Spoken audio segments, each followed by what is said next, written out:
Welcome to the Branding Room Only podcast, where we share career stories, strategies, and lessons learned on how industry leaders and influencers have built their personal brands. Now, let's get started with the show. Hi, everybody. It's Paula Egger, your host of Branding Room Only. I'm super excited for my conversation today with the fabulous Wanji Walcott. Wanji is the Chief Legal and Business Affairs Officer at Pinterest, where she oversees legal, compliance, government relations, philanthropy, ESG, sustainability, and trust and safety.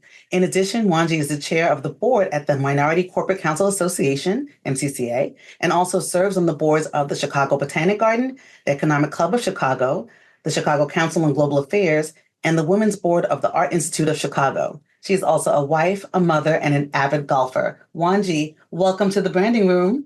Thank you so much, Paula. It's so great to be here.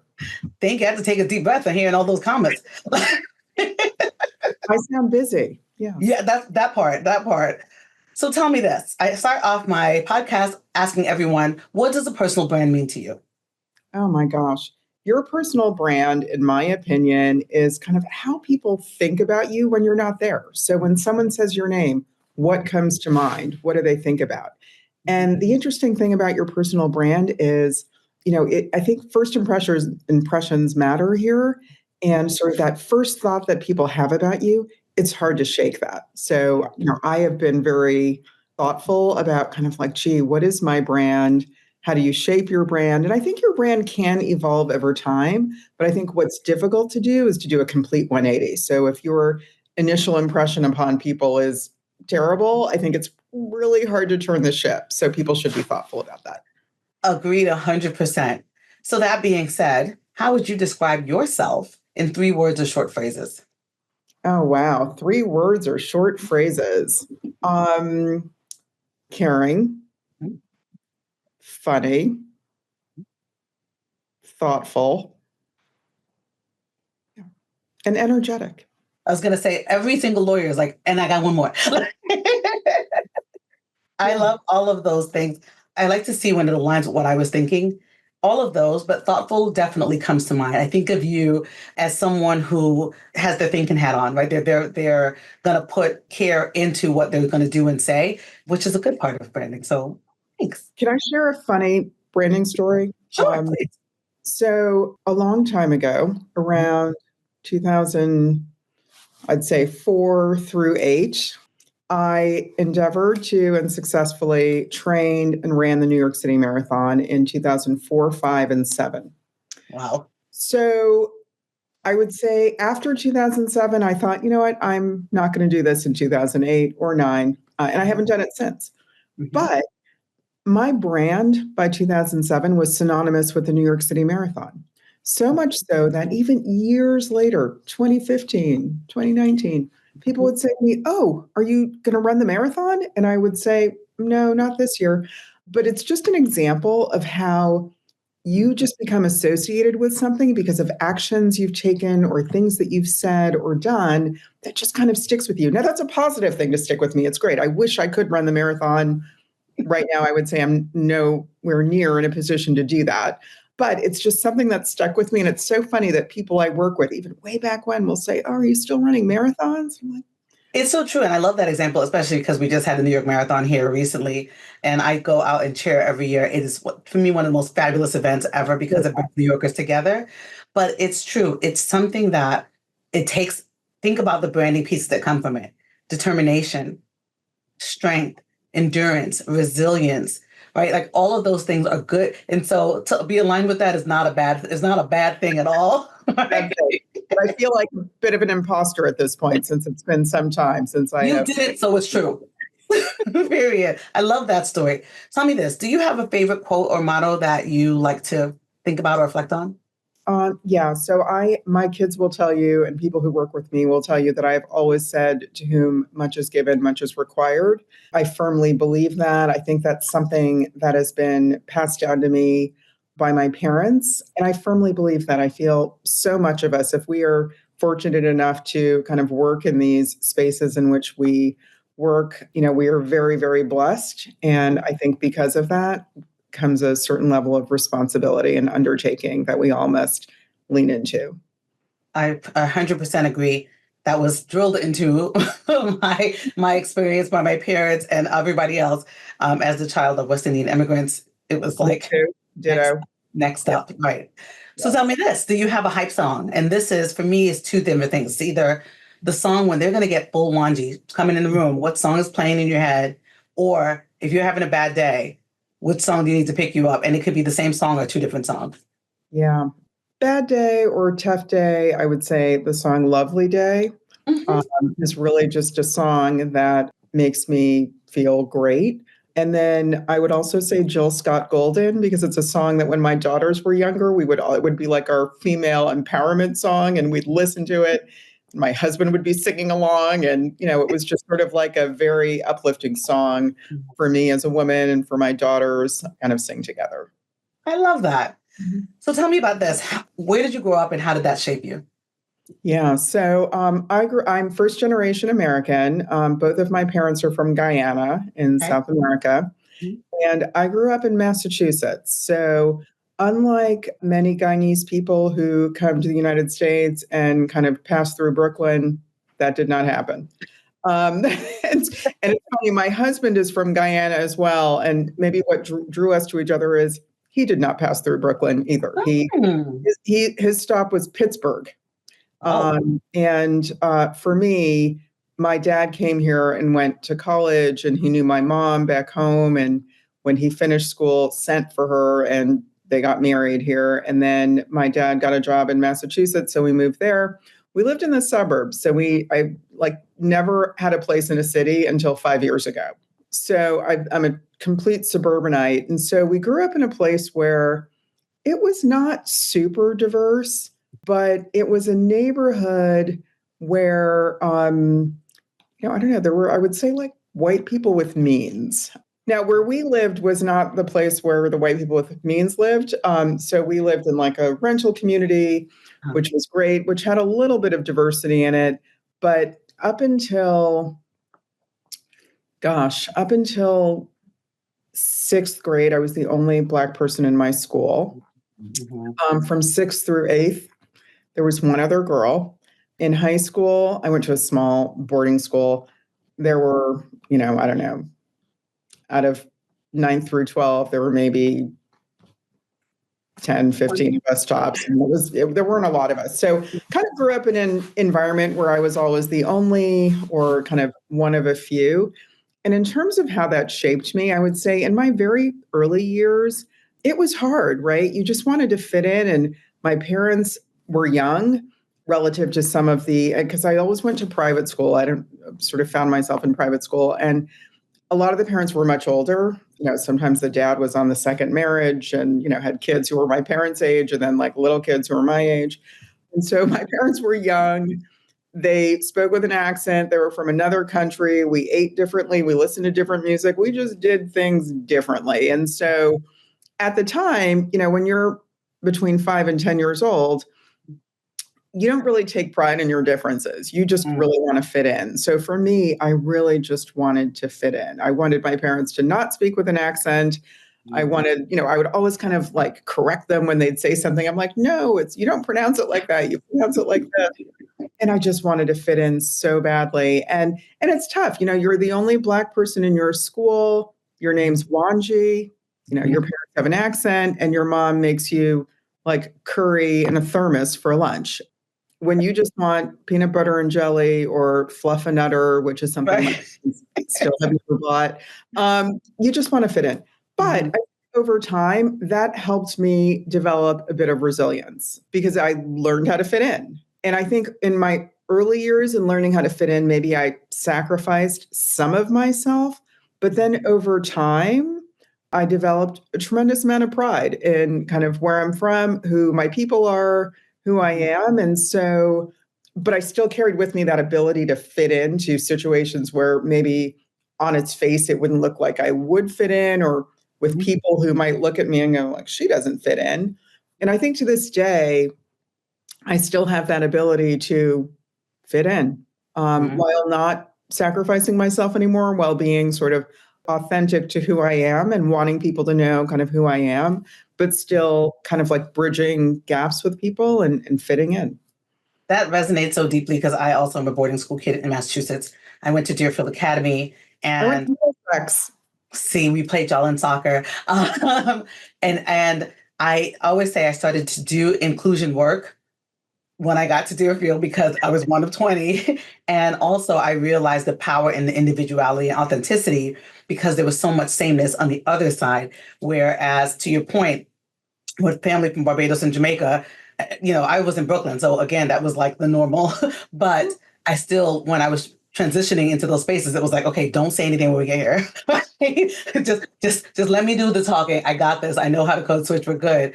And then realizing really quickly I didn't have to, and that in Yeah. fact that I was going to shine more when I didn't. And so I love that connection. It really, yeah. What's so great about that? So I have two daughters. They both went to boarding school. I have one who went to Middlesex like I did. Yeah. And then I have one who went to the Frederick Gun School, which was known as the Gunnery before.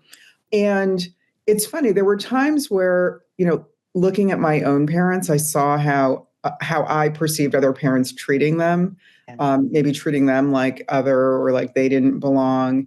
And I always thought to myself, gosh, I want my kids to feel like they belonged. And I had a certain sense of like what would accomplish that. And it's funny, what I've learned over time is what I thought would accomplish that isn't necessarily the case. And so instead of focusing on, gosh, are we fitting in? Are we like these people? I decided as a parent at boarding school that I was going to make sure other families who maybe didn't feel like they were fitting in, or I could just see them like off in the corner on their own, I would make it a point to go up to them, introduce myself, and help them fit in.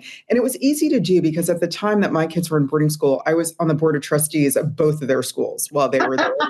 I love it.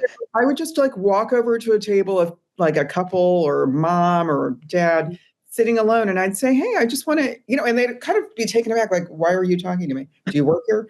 And I would, hi, I'm Wanji Walcott. My daughter Layla is a sophomore, junior, whatever. I just want to introduce myself and say, hello, where are you guys from? I talk to them. And my daughter would always say to me, Mom, why are you doing that? Why are you always talking to all the Black folks? Like, what are you doing? And I said, you know why, Layla? Because nobody spoke to my parents. And I want people to feel like they have just as much right to be here and that they feel welcome here. And so that is a promise that I made to my teenage self that I would do this, and I'm going to do it. I love that. I think I probably made that promise too, and I didn't realize it. Like, same where my parents dropped me off freshman year, came for one parents' weekend, and then came for graduation. I didn't like after that. I was like, I still exist anyway. But I definitely had those times when it was like, oh, I felt ownership there. Like I immediately was like, this is going to be my spot. This is my space. And I've done the same thing in every institution. So I, like you, I'm on a lot of boards. So I'm on the board of New York City Bar Association. I walk in, I tell people, welcome to my house. I'm on the board. I come in, and people are like, what's going on with this lady? But I know what it feels like to be othered in spaces where people don't expect you to feel comfortable, right? And because usually people on the wall don't look like you, et cetera. Right. It's easy not to feel welcome and comfortable. And it's only, again, I've had a lot of perspective in those spaces as a student. And also, I was like a bit of a different student in that I was a day student in boarding school because I lived in the next town over. And I was not in a program. I just, my parents, my very proud West Indian parents, like wrote the check. It meant there wasn't a lot of flex and other things we could do. We weren't going to St. Bart's for spring break or anywhere. We weren't even going to, Boston for parents were working. Right. But that was kind of my experience was a little bit different growing up in the suburbs and like being local and so then also trying to figure out like where you fit in because I oftentimes didn't feel like I fit in with the kids who were from ABC who were all sort of clustered together because they were like, oh, you're different and whatever. And then I also felt like, yeah, big up to ABC. I also felt like I didn't really fit in with like the other kids. And so I sort of tried to figure out like, where's my path and where's my place? And fortunately, eventually I figured that out. But, those are tough years to kind of find yourself. I can imagine because I'm just thinking to myself, I don't think I know any Black day students. Like you were the first Black day student that I know who went to a school. I think that that's true. I don't think that I can recall any. And so there's a lot of different places of identity that are different than what you would normally see because there is some kind of I think, fetishization of like people will be like, oh, Paula's from Brooklyn. I'd be like, that's right. Right. And that was a thing. I'm from Lincoln, Massachusetts. Yay. Yeah. And you know what's funny? When I joined the Board of Trustees at Middlesex in 2001, I remember when I joined, the board chair did like a little speech at my first meeting saying, you know, and we're so excited to have Wanji here. She, you know, brings diversity to our board. And I kind of felt like, really, you had to say that? And then you know what he said? He said, she's the first day student on our board. And I thought, look at me. Yes. Look at me. That's the diversity I bring. I'm the first day student on the board. And it's an important perspective. I have a lot of good friends who are day students, again, all white and all staff, like either, you know, related to the staff or the professors who are there at the schools. But I love that. That is definitely something that I have never heard of before. So branding. All right. Yeah. So now we know about your education. Talk me through what came next after boarding school and then your career path. Yeah, sure. So while I was in boarding school, my dad started planting the seed with me that you're going to go to an HBCU. And I was like, what? And so, because that wasn't really what anybody was doing. I also think I was probably the first person at Middlesex to go to an HBCU. There have been subsequent trailblazer, Wanji. But nobody was doing that. The college admissions people didn't know how to process the information. They didn't know these schools. They were like, what? But anyway, that's what I did. And my dad, you know, took me to look at Hampton, Howard, and Spelman. And I decided I was going to go to Howard. And I remember having a lot of trepidation about that because I was thinking, whoa, I used to spend 2 weeks every summer in Brooklyn. And I will say it was like the high point of my summer. It was like, that was where I summered. I mean, I was like, you know, people were like, we're going to the Hamptons. I'm like, I'm going to Brooklyn. How about that? It was the highlight. I'd spend, you know, 2 weeks with my cousins. It was so fun. But I was very nervous going to Howard because it was different than the environment I was used to. I was thinking, oh my gosh, am I going to be enough there? Do I talk right? Do I dress differently? I speak differently. I'm different. Am I going to be accepted? Am I going to have friends? And I kept telling my dad, I don't think this is a good idea. I don't think I'm going to fit in. And he said, you know what? Give it 1 year. If as you're nearing year one, if you feel like this isn't for you, you transfer. And I said, okay, deal. I'm going to give it 1 year. Well, I will tell you, I got to Howard. I found the other boarding school kids in the first 2 weeks. I don't know how. I just like, they just see you. They look at your sneakers. They're like, boarding school. You're just different. You're just different. And so they found me, I found them. But what I realized is that I actually wanted to branch out.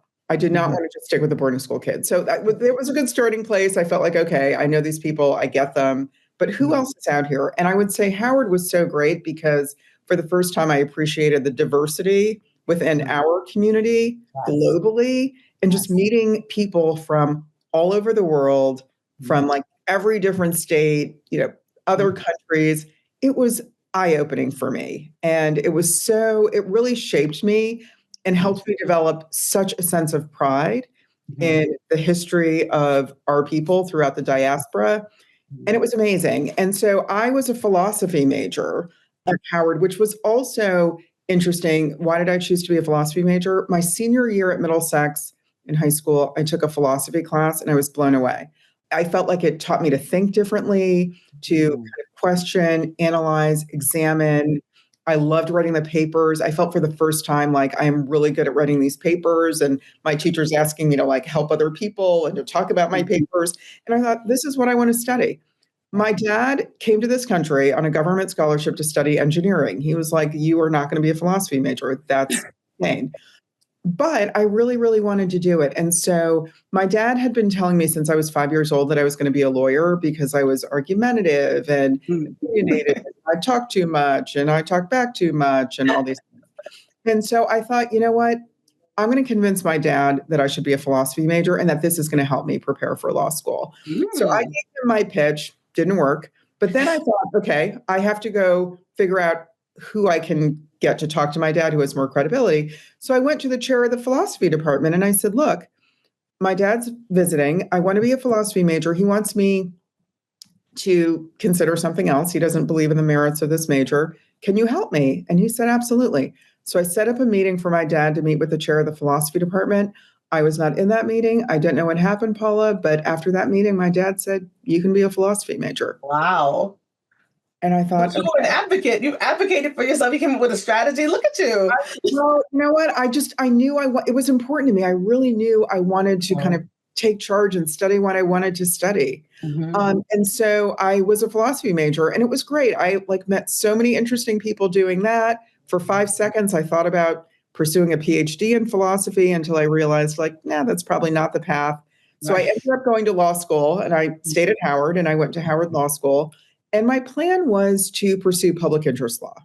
And so while I was in law school, as a 3L, I thought, like, I'm going to take every public interest related class I can take, and that's what I'm going to do. And I had an internship, and I was like, this is what I'm going to do. Well, it turns out the universe had other plans for Wanji because I never found a job in the public interest space. But I did find a job that was kind of non-traditional. And what I mean by that is my first job out of law school was in-house. I worked at Lockheed Martin. I did not go to a law firm. I didn't go to government. I didn't go to anywhere else. I didn't go to a public interest kind of organization, which is what I really wanted to do. But the one I had interned for did not have the budget to hire anyone. And so that chapter closed. So I ended up going to Lockheed Martin, which when I was interviewing at the time, I first thought it was a law firm. I had never heard of Lockheed Martin, did not know what it was.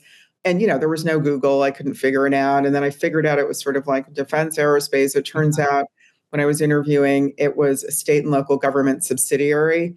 And so unlike the rest of Lockheed Martin, they were very focused on state and local government contracting because they were doing what was known at the time as privatization, where they'd go into state and local governments and take things over, like take over their parking ticket collection, take over their child support payment collection and distribution.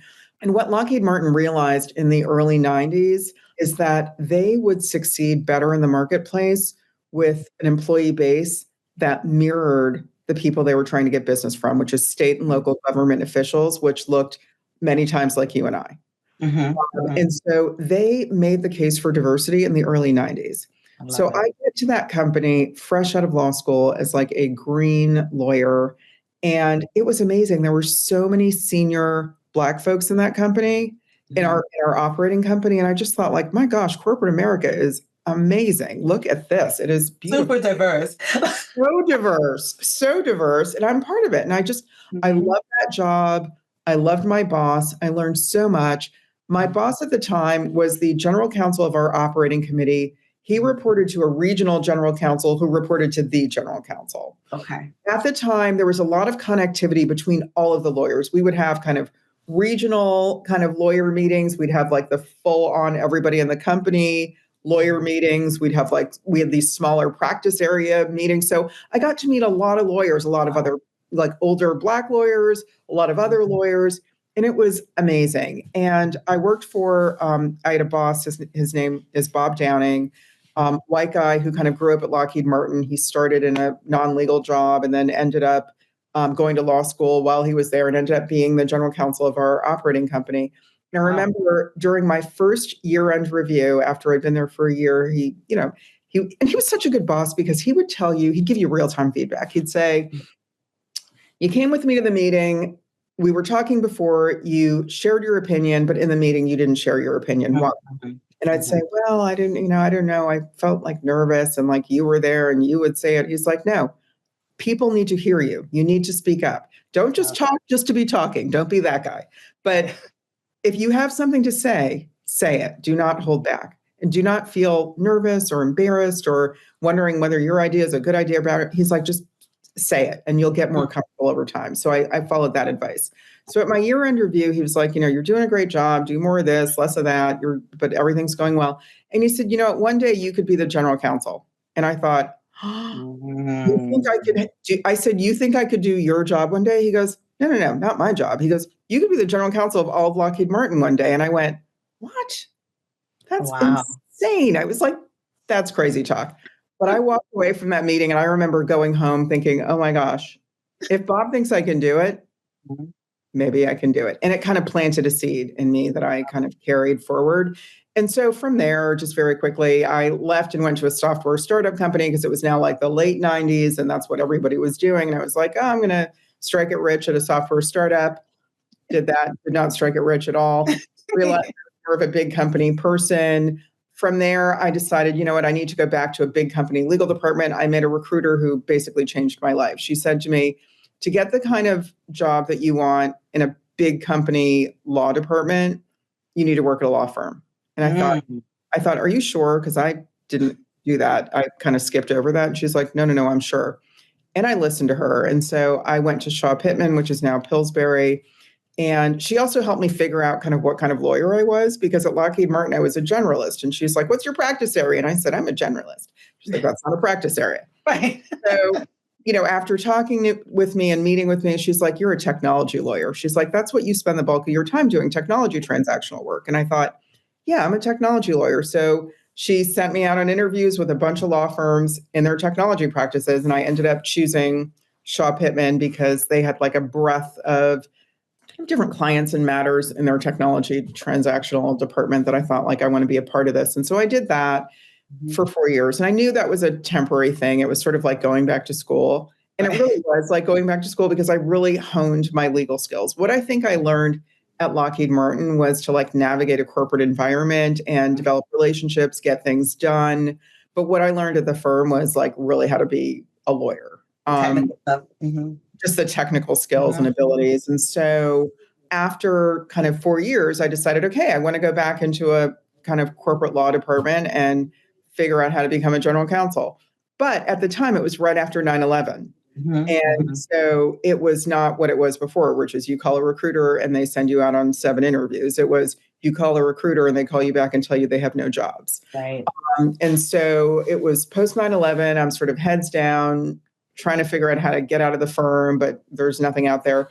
And then all of a sudden I got a call from a recruiter that I'd never heard of who said there is a job in the technology law group at American Express. And I thought, that sounds great. That's good. So I ended up going there, and my plan was to stay there for 4 years because, again, I wanted to be a general counsel, and I thought I'm never going to be a general counsel in the technology law group. Like, I'm in a staff function supporting another staff function. And I just thought like technology is a dead end. This was my short-sighted thinking in 2001. I thought tech's a dead end. I need to be somewhere else. Like, this is not really where the future is. Just again, being completely clueless. And so my plan was to stay at Amex for 3 to 4 years. 13 years later, I was still there. And that's because my career was growing and blossoming, and I was learning things, and I had increased responsibility. And it turns out, Paula, to my surprise, technology ended up being like the hotbed for everything. Yes. And I was at the center of it. And I just thought, like, how did this happen? Who knew? But yeah, I didn't know, but it turned out to be the case. And so it was such a great experience. And I was there until I left. And why did I leave? The guy that I supported at the time, he had left American Express to go to eBay with the promise of being the CEO at PayPal when it was spun out of eBay to shareholders. And so a year after he left, well, when he left, people were saying, oh, were you going to follow him? And I was like, no, gosh, no, I'm not going to do that. A year after he left, he called me and said, I want you to come here. And I thought, well, okay. No one had ever called me up and said, hey, I worked with you before, follow me. And I thought, sure, I'll do that. So I went to go work with him at PayPal. And I wasn't his general counsel. He had a general counsel, but I worked for the general counsel in a lateral role. And when I interviewed with her, I remember telling her, I don't know if I really want to do this because I really want to be a general counsel. And I don't know if this is the path. And she said, if you give me 2 years, I'll get you general counsel ready. I had known this woman for 15 minutes, but I just thought, wow. I thought, okay, I'm going to believe because what have I got to lose? Even if it doesn't work out, it would have been a good experience, whatever. Yeah. So we moved from East Coast to West Coast. At the time, I had a daughter in college in Connecticut, and my younger daughter was in boarding school in Connecticut. So we up and left, moved, and got to PayPal. And the first year I was like, digging into the work, so great. Wasn't really thinking about, oh, wait, how am I going to get to be a general counsel? I was just really focused on doing a good job, and things were going well. So after about a year, the general counsel, actually maybe 6 months in, the general counsel said to me, you know what, I haven't forgotten that you want to be a GC. We're going to work on that. And I just thought, okay, great. Wow. Let me know when it's time. And I just thought like, maybe we'll go to some dinners and have GC talk, and maybe I'll sit in a board meeting and see GC stuff. And what happened is 6 months later, after I'd been there for a year, she calls me in her office and she said, you know, the head of HR is leaving. I'm taking on HR. So I'm going to have an expanded role, and I'm creating a general counsel position reporting to me. So I thought she was going to say like one of my two male colleagues was going to take on that role, because I had only been there a year and they had been there longer. And she said, I'm going to appoint a general counsel. And I'm like getting ready. I'm like, okay, it's going to be one of these guys and I'm going to work for them. And okay, that's fine. And she said, I'm going to put you in that general counsel role. And I was like, what? And she said, okay, you look shocked. And I said, well, I am a little surprised because you said we were going to work on getting the general counsel ready. And she's like, yeah, we're going to work on getting you general counsel ready. I'm giving you this title and then we're going to work on it. And I thought, okay, I didn't see it playing out that way. I thought we'd, have some dinners, have some meetings, but she's like, no, this is what we're doing. Wow. So that was it. So then I had a general counsel title as a general counsel reporting to a chief legal officer. And it's funny because even after that, it's not like we sat together and she was like teaching me stuff. It was like, go deal with this, go deal with that. I'm dealing with this, you take on that. And a lot of it was like sort of baptism by fire. And then, at some point, maybe another year later, she's like, all right, I got to get you in the boardroom. So here's what we're going to do. Then she said, we've got to get you in the boardroom. And then she started like sort of course corrected me in the boardroom as like to say, okay, that thing you did, don't do that. Like do this other thing when you're presenting. When she had seen you in the boardroom. Yes. She's like, here's how I want you to show up. Here's how I want you to present. And it was so helpful because like, you just don't know. Like, and so it was just kind of like learning on the job, and it was so helpful. And I'm like super grateful for that experience. But, a few years in, I thought, okay, I'm ready to take my training wheels off. Like I want to do my own thing. And so then fast forward, the opportunity came up to go to Discover in Chicagoland. Everybody who's listening, so Wanji told me ahead of time that the dog was going to start barking because it's her protector.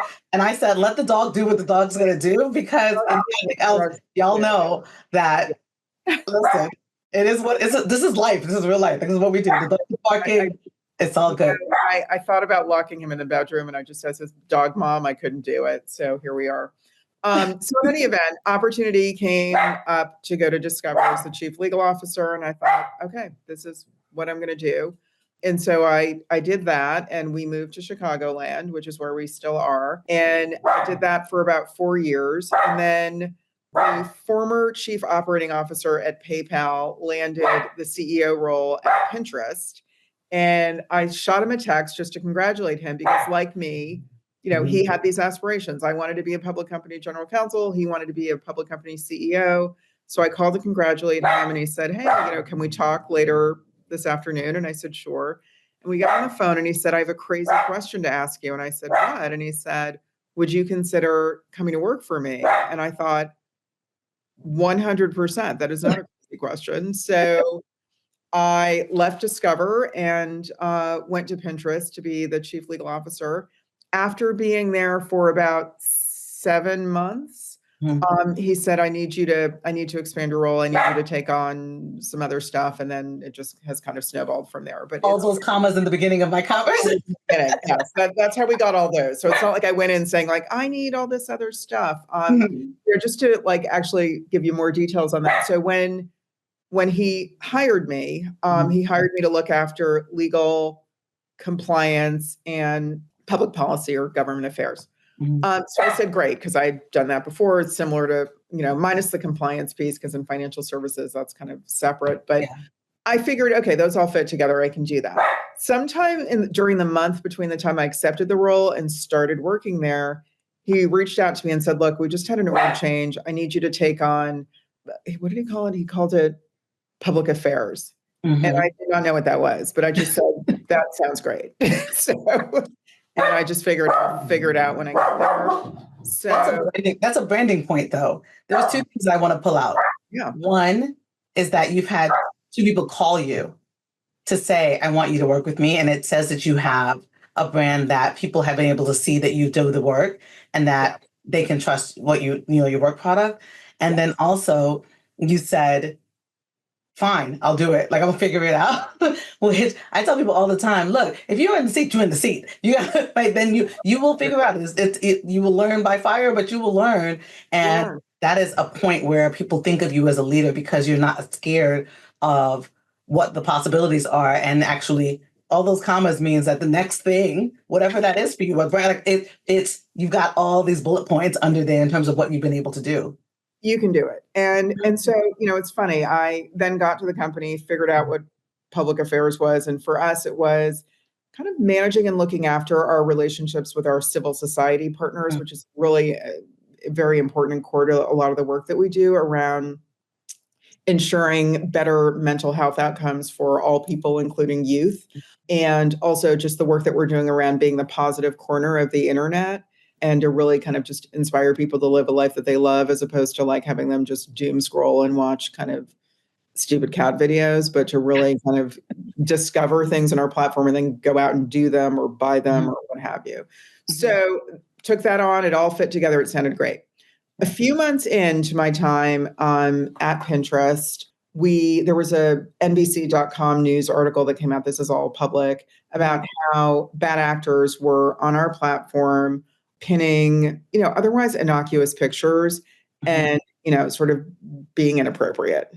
And so it put a spotlight on our platform, and we all internally were working really diligently to make sure that our platform was really the positive corner of the internet, not just something we aspired to be, but that we were doing it. And as part of that, I remember being in my CEO's ear saying, you got to make some changes in trust and safety. Like it's not where it needs to be. We haven't invested in it the right way. We've got to make some changes. And I was just constantly in his ear about that. And then once we got through that crisis, which we navigated really well and came out much better for it and really made some pivotal decisions about our platform and kind of what we were going to allow on the platform by way of content, by way of policy, just around like, for example, no messaging to, people under 16, just making it a safer place for all, especially our most vulnerable users who are young people. Yeah. So once we got through that, my CEO said, you've been in my ear about trust and safety, and I'm thinking about making some changes there. And I said, well, thank God, it's about time. And he said, where do you think I should put trust and safety? And I said, oh, well, I think you should give it to the head of strategy, who is another woman who, I had been working very closely with, who I have a tremendous amount of respect for. And he said, it's funny. I asked her what I should do with it, and she said, I should give it to you. And so the lesson there was like, gosh, that's what women do. Like, we're like, to Paula, I'll give it to Wanji. Yeah. And I just thought like, okay. Whereas I feel like I've seen this a million times with men who are like, give it to me, give me everything. I will be one supervisor. And so he just said, you know what, I'm going to park it with you for now. And let's just see what you can do. And I just thought, all right, now might be a good time to remind you that I have zero experience with trust and safety. I have a lot of opinions and a little experience. Like, I know, he goes, but you're a problem solver and a doer and you can figure it out. Yeah. So I thought, at that point, I thought, you know what, I can figure it out. I had to figure out how I was going to figure it out, but I was confident, like I can do something with this. Yeah. And that's what I set out to do. So I started talking to trust and safety leaders at other companies. I met with, one of the big consulting firms that had a trust and safety practice to figure out kind of, if you were me. Yeah. Right. If you were taking on a role, hypothetically. That's for a friend. Yeah. So I, just kind of figured it out, realized I needed to reorg, realized I needed to hire a solid leader, kind of just got all the things done. And also thought like, this is just a temporary thing. And at some point, once we get this stabilized, it'll kind of move. And it's just grown from there. So it has been such a fun journey. And I think what I'm most grateful for is, one, working for a CEO who has trusted me to step outside of my legal box, which has been really fun at this stage in my career to kind of do something really new and challenging. That's not sort of like, oh, I can do this with my eyes closed. Right. Own it in. It really requires me to, kind of focus and learn and talk to people and kind of understand our users and kind of all the kind of vectors of threat that come with running a kind of platform like ours. And so it's been just amazing and really just exciting. I love that. I mean, I hear in there like innovation and leadership and vision and all the pieces that you see when you think about a leader that you want them to have. But the biggest thing is continuing trust. Even your dad trusting in you that this is what you said you want, you were going to take it and leverage it the way in which you said you were going to. I love that chain, that thread throughout your career in terms of that. Okay, so you answered like 4 questions in that. I could never have done this podcast with you without acknowledging that Pinterest is a big part of my family's life. Yay! I'm so Just glad. so you know. What's your best use case? What do you do? So my husband uses it for all of the, so he's a chef. So he cooks all of he finds all kinds of things and uses it. But I do a vision board party and exercise and webinar every year. So I teach people how to do it in person and also using Pinterest as their platform. So like we are Pinterest people. Hey. So you know. And I love when I was thinking about talking to you, it's a really great platform to build and think about your brand. Yep. Right. And so you have been aligned with big brands for pretty much your whole career. And when you think about that, does that make you think about the concept of branding differently? Or, like, I think about it this way, like I say, like, here's some strong brands. Like I love Coca-Cola. Everybody who knows me knows that Coca-Cola is like, that's my jam. And Pinterest and Discover and all these places that you've worked have been like big, solid brands. And leading in those means that you have to have a brand that is complementary, but it doesn't have to be the same, if that means. So what are your thoughts about that? I don't know what my question was. I understand what you're saying. So I think, it's interesting. I have to say, being at Pinterest, when I think about our mission to inspire people to live a life that they love, I mean, I know every company now is mission driven. Like we make, plastics to make the world better. Everyone has a mission. I get that. Yeah. But, you've got to figure out, like, does the mission resonate with you? And look, at different stages in your career, it doesn't really matter, right? You need a job. You're going to work somewhere. They're not doing anything illegal. You work there. So I'm at a point now, though, I'm in a different life stage where I'm like, my gosh, I feel so blessed and excited to work in an environment for a brand that resonates. That has been like sort of a hallmark of every company I've worked in. But what we're doing is so important. And the work we're doing around youth safety, youth mental health and youth safety is so important. And the work that we're doing around positivity is so important, like in this kind of toxic social media environment. And so I love that. And I feel so blessed that I get to work somewhere where what we're doing matters. When I go to Capitol Hill and talk to senators, congresspeople, their staffers about what we're doing, I mean, it matters. Like, people are looking to kind of regulate the space to make it better. And we're kind of at the forefront of that. And I love that. And it's funny. I remember when I was at American Express, I once went to a, kind of like after work conference cocktail thing.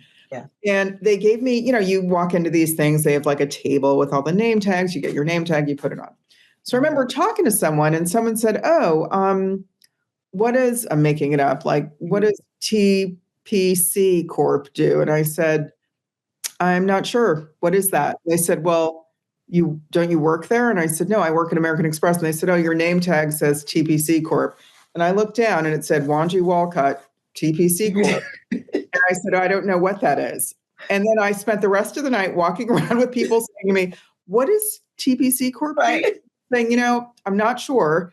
I actually work at American Express. And then for the first time I thought, people always say, oh, your company is not who you are and you're separate from that.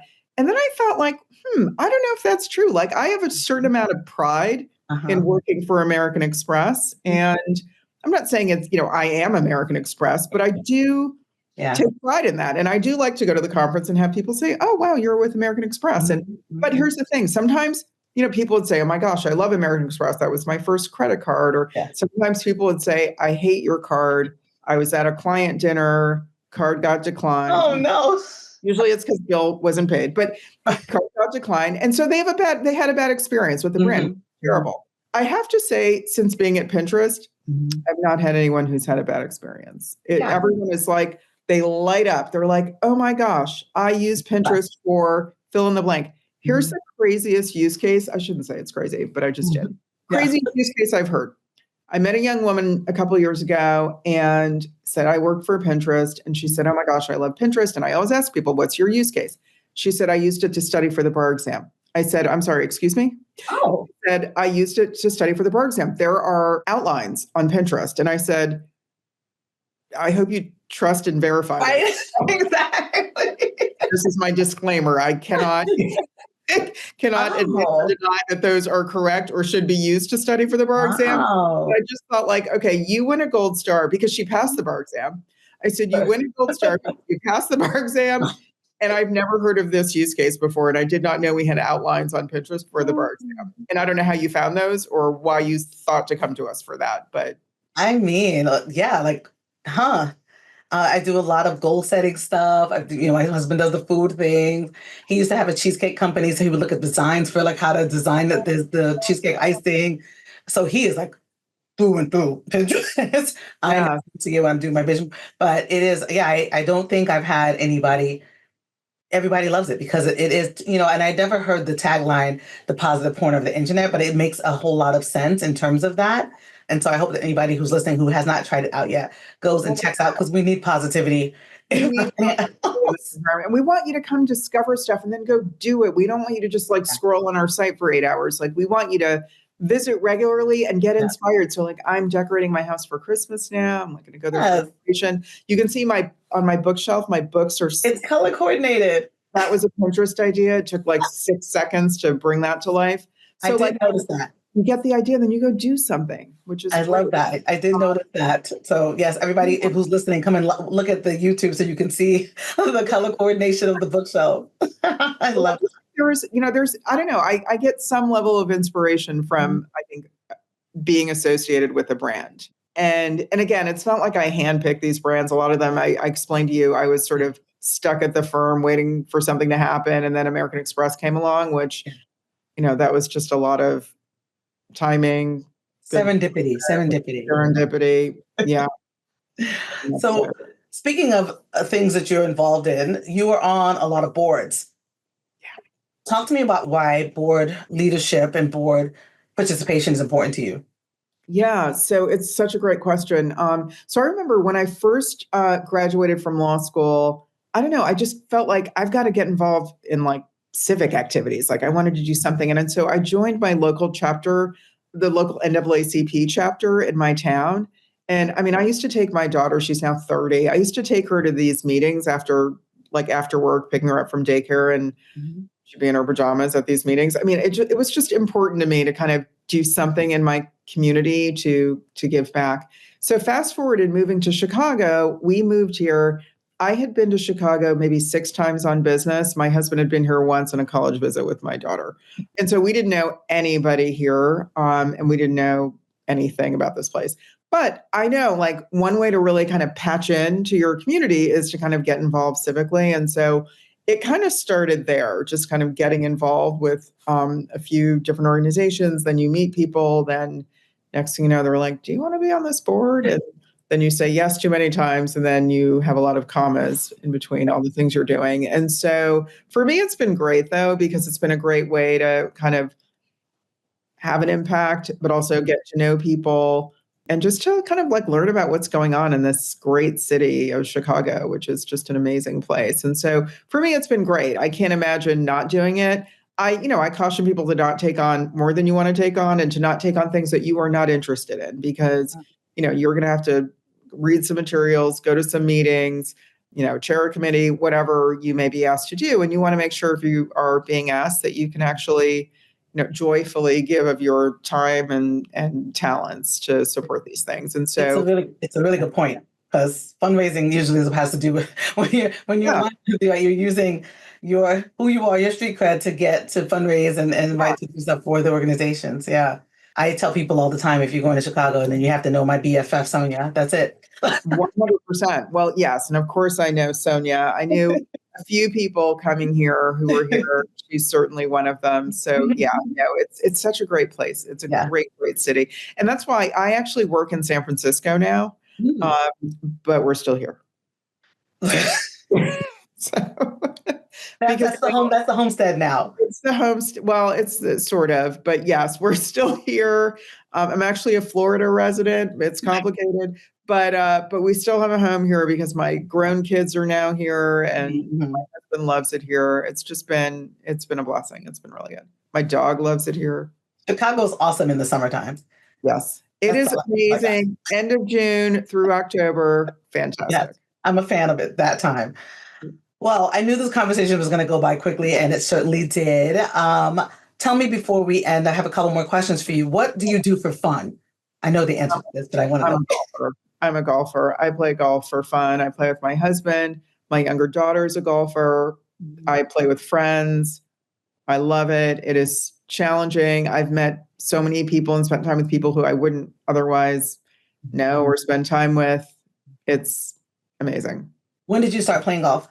First job out of law school at Lockheed Martin. I started in like September, and I noticed the first 2 weeks, everyone was meeting outside of my boss's office. I could see his office from my desk. Everyone's meeting at his office at lunchtime, all these guys, and they're going somewhere. And so after 2 weeks of watching this, I thought, I need to be going somewhere at lunchtime too.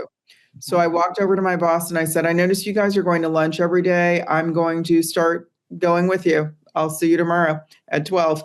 And he said, Wanji, we're not going to lunch. We're going to the driving range. So just trying to be quick on my feet, I said, oh, okay, well, then I'll come with you to the driving range. He said, do you play golf? I said, no. He said, go take some lessons and you can come. So I did.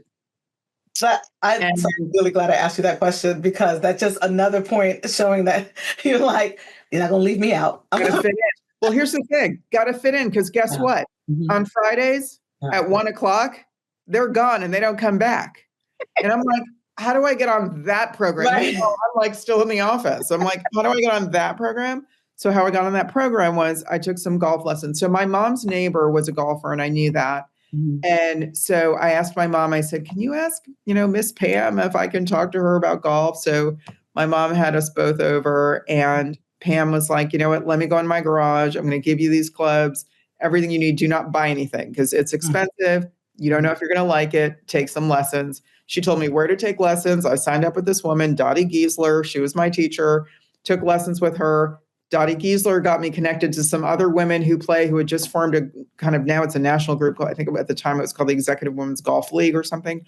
Joined that, learned how to play, got comfortable, went back to my boss the next year. And I said, okay, when is it driving range time? Because I'm ready. I've been taking lessons and I'm ready. So then I started going to the range at lunch, started playing with them. We went on a lot of outings. All of our business travel was bring your clubs, bring your clubs, bring your clubs. And so I started playing. Said to my husband, we should play golf together. You would love it. He was like, nope, that looks boring. I'm not doing that. And I was like, yeah, you can't play tennis forever. I mean, come on. Anyway, Dottie Giesler, I asked her, I said, I want my husband to play. He doesn't seem interested. What can I do? That was my instructor. She said, give him 6 lessons for me for Christmas, and he'll start in the spring and I'll get him hooked. And I said, okay, it's a deal. And she sure did. He took 6 lessons with her. He has not looked back. He plays more than I do. He's playing right now. I love that. I love that. You're getting me thinking. I'm like, I love wearing the golf outfits. Like I'll go to a golf outing and I'll be like, look at me standing. That's and the clothes are so much better now than they used to be. Oh my gosh. The clothes are outstanding.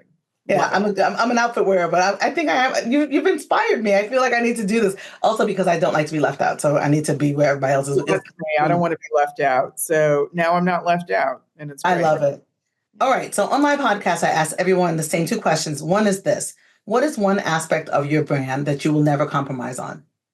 Oh my gosh, my integrity. People know me as kind of a guardian of the integrity of the organization. They know I have high integrity, and I will never compromise that for anyone or anything. I love that. So branding room only is a play on the term standing room only, because I am clever. And so I ask everyone, what is something that people would get into a room with only standing room only to experience about you? Oh my gosh. So I am known as someone who provides wise counsel across the board. I don't mean just on legal issues. People come to me personally. They know someone who knows me. People at work come to me, not on legal issues, on like, how do I deal with this issue, that issue. So I'm known as someone who has like sound advice and solid, wise counsel. And I also kind of respect people's confidentiality. So, and I learned that actually from a guy I used to support at American Express, who's now the CEO of American Express, Steve Squirry. What I loved about Steve is he never said, "Oh, I'm going to tell you this, but don't tell anyone." And what I surmised is that, and sometimes he told me things, and I'm like, I feel like you should have said, "Don't tell anyone about that." Not going to tell people, but I feel like he told me what he would risk me running off and telling people. Mm-hmm. Maybe. And then in part, I think he told me things because he knew I wouldn't run around telling people. And so I've tried to like employ that, sort of posture with people, which is like, you tell me things, you don't have to worry about me. You're like, oh, girl, you're not going to believe what's said. No, I'm not that person. And so because of that, people trust that they can come to me for kind of advice and counsel, which I am here to dole out daily. Wanji Walcott, trusted advisor and avid golfer and dog mom. I want to thank you so much for being on the podcast. And can people connect with you on LinkedIn if they want to? 100%. Yeah. Awesome.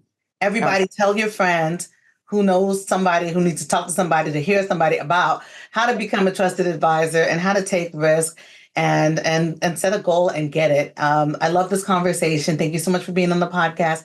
Thank you. Bye, everybody. Paula.